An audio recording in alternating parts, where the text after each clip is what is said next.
Ito na naman po tayo, sasagot na naman po tayo ng tanong. At ang tanong po ay ganito, bakit kailangan ingatan ang pananampalataya?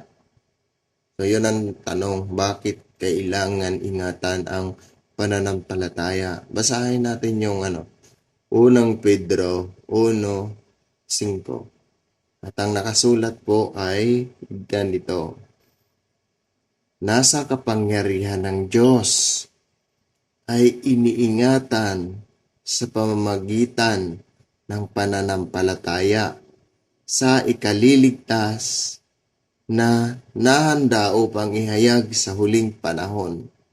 So, ang tanong po, bakit kailangan ingatan ang pananampalataya? Kailangan ingatan ang pananampalataya para sa ikaliligtas na nahanda upang ihayag sa huling panahon. Yun, kaya kailangan ingatan ang pananampalataya. Para sa ikaliligtas na nahanda upang sa huling panahon.